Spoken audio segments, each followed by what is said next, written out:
Richard Verly, Bonjour. c'est bien votre regard acerbe toujours sur la France qui nous intéresse. Avec le journaliste François d'Alençon, vous co-signez une enquête passionnante pour savoir comment la France est vue par les étrangers dans le monde. C'est le bal des illusions, ce que la France croit, ce que le monde voit, aux éditions Grasset. Alors c'est vrai qu'il y a toujours un écart entre ce que l'on croit être et ce que les autres perçoivent de nous. Mais pour la France, c'est pas un écart, c'est un grand écart. Disons que ça devient un grand écart. Effectivement, comme vous le dites, c'est vrai pour tous les pays du monde. Ils ont une image d'eux-mêmes qui ne correspond pas toujours à celle que les étrangers, notamment plus vous vous éloignez, que les gens ont de ce pays. Mais dans le cas de la France, ce qui est préoccupant, c'est que ça augmente. Pourquoi ? Pour une raison simple, c'est parce que la France continue de vouloir avoir un impact sur les affaires du monde. Elle continue de dire qu'elle peut avoir cet impact.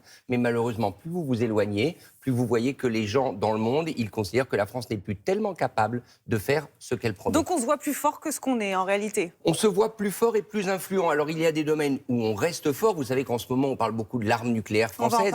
Personne ne la dispute. Mais c'est vrai que la capacité de la France à faire la différence, elle est d'autant, je dirais, moins perçue aujourd'hui qu'il y a de l'attente de France. Il y a de l'envie de France. Et donc plus vous faites envie, si vous décevez, plus c'est difficile. Cette attente-là, vous nous en parlez, vous êtes bien placé pour le faire. Vous avez fait le tour du monde pour mener cette enquête. Washington, Singapour, Berlin, Sao Paulo, Athènes, New Delhi.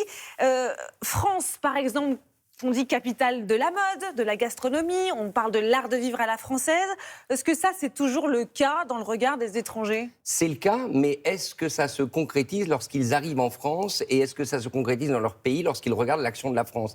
Alors l'avantage de travailler à deux avec François d'Alençon, comme vous l'avez dit, c'est qu'on a pu, au fond, se partager un peu les continents, se partager les pays. Et ce qu'on a ramené, c'était la même chose. C'est-à-dire que oui, la France est toujours perçue comme le pays de l'art de vivre, mais au même moment, c'est les images des émeutes de l'année dernière qui sont diffusées par les télévisions du monde entier. La France est toujours perçue comme un pays de grande culture, mais au même moment, vous voyez que ça devient de plus en plus difficile d'accueillir des grandes manifestations, même si la Coupe du Monde de rugby a été un succès il y a peu. Et puis, il y a cette grande question en ce moment, des Jeux Olympiques. Est-ce que la France va réaliser ces grands Jeux Olympiques que le monde attend ?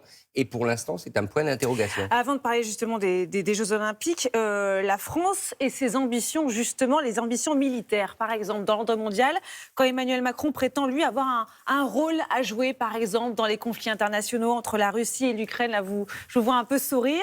Emmanuel Macron, qui était l'un des rares, d'ailleurs, à pouvoir communiquer avec Vladimir Poutine, le dirigeant russe, pendant longtemps. On se souvient particulièrement de cette rencontre quelques jours avant l'invasion de l'Ukraine, 11 février 2022, en plein Covid, entre Poutine et Macron, chacun assis à l'extrémité de cette grande table.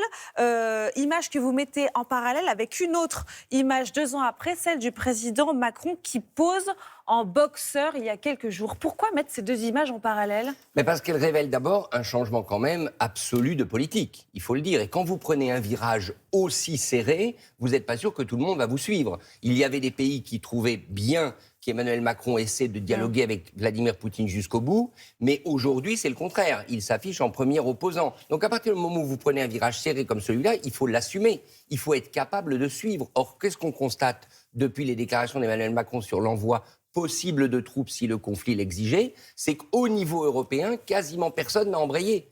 Donc ça ne veut pas dire que l'idée est mauvaise, ça ne veut pas dire que le diagnostic d'Emmanuel Macron est mauvais. Emmanuel Macron, qui d'ailleurs, à l'étranger, reste un président crédité d'une bonne image. Ouais. Il est perçu comme quelqu'un qui a un bon diagnostic du monde. Mais il ne suffit pas d'avoir un diagnostic, il faut avoir aussi les médicaments. Emmanuel Macron, en tout cas lui, qui se présente à nous avec des habits de, pas chef de guerre, mais en tout cas faiseur de paix. On peut l'écouter. Ce qui se joue en Ukraine, une guerre qui est existentielle pour notre Europe et pour la France. Parce que si la Russie venait à gagner, la vie des Français changerait. De quelle manière ? Nous n'aurons plus de sécurité en Europe. Jamais nous ne mènerons d'offensive. Jamais nous ne prendrons l'initiative. La France est une force de paix.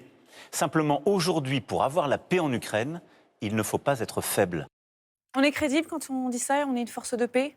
On n'est pas crédible dans le monde entier. Au sens, c'est pas tellement la crédibilité. Oui, Emmanuel Macron, du point de vue de la France et des Français, il est crédible. Mais le monde ne pense pas comme nous. Il y a toute une partie du monde, il faut bien le reconnaître, pour lequel la guerre en Ukraine n'est pas une menace pour la paix. Et donc, vous devez aussi parler à ces gens-là. Vous savez, Emmanuel Macron, il y a des élections en Inde. J'en entendais parler tout à l'heure. Emmanuel Macron s'est beaucoup rapproché de l'Inde. Je peux vous dire qu'en Inde, on ne voit pas du tout le conflit en Ukraine, comme on le voit ici à Paris et comme le présente Emmanuel Macron. Il y a la France, donc comment elle se voit, elle. On parlait des JO. Quand on regarde ce sondage-là, moins d'un Français sur deux qui se sent confiant quant à la capacité du pays à organiser les Jeux Olympiques. Ça, c'est typiquement français aussi. Il y a la manière dont les étrangers nous voient, mais il y a la manière aussi dont les Français se voient. Absolument. Il y a un problème en France, et on le dit dans le livre, qui n'est pas du tout un livre, je dirais, accablant pour la France, parce que je le rappelle toujours, il y a cette envie de France, qui est un atout formidable. Vous savez, prenez un pays comme la Suisse, par exemple, qui est beaucoup plus petit que la France, est-ce qu'il y a une envie de Suisse dans le monde? Non, on a envie de France. Mais quand vous faites envie, vous devez assumer et regarder les Jeux Olympiques. Moi, ce qui frappe, par exemple, ce qui nous a frappé avec François d'Alençon, dans le monde entier, les gens disaient il y a déjà quelques semaines, mais comment se fait-il que vous n'avez pas plus de ferveur pour ces Jeux Olympiques? C'est-à-dire ? On vient d'atterrir à Paris, on vient d'arriver dans une gare parisienne, il n'y a aucune affiche, alors ça a un peu changé depuis. Mais les gens ne sentaient pas du tout cette fièvre monter, et cette fièvre favorable, ils en voyaient monter une autre, c'était la fièvre inquiétante, la fièvre des émeutes, la fièvre des difficultés, des protestations. Et les polémiques, Aya Nakamura notamment, dont vous avez pu parler, parce qu'elle pourrait interpréter Edith Piaf lors de la cérémonie, s'inquiétant là de l'image qu'elle pourrait donner de la France, à la France qui est pourtant une terre d'accueil cosmopolite. Là, vous dites que c'est un vrai paradoxe français. Écoutez, il suffit de lire le New York Times, alors ce n'est pas la Bible nécessairement, mais c'est quand même un journal qui a une grande influence dans le monde. Le New York Times, à la une, a dit qu'il ne comprenait pas cette polémique.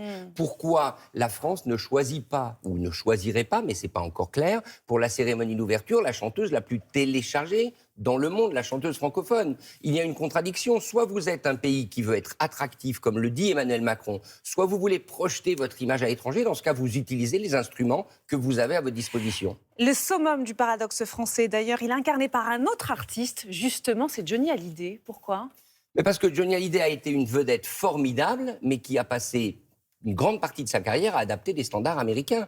Et donc le paradoxe de la France, c'est qu'elle a des héros qui aujourd'hui, avec le temps, apparaissent très français, le français ultime, mais en réalité qui, pendant des décennies, ont copié un pays qui, par ailleurs, en France, est à la fois populaire et très impopulaire, c'est les États-Unis d'Amérique. Vraiment très court pour terminer sur une note positive, cette capacité à râler, à dire non, ça c'est aussi quelque chose que nous envient les étrangers.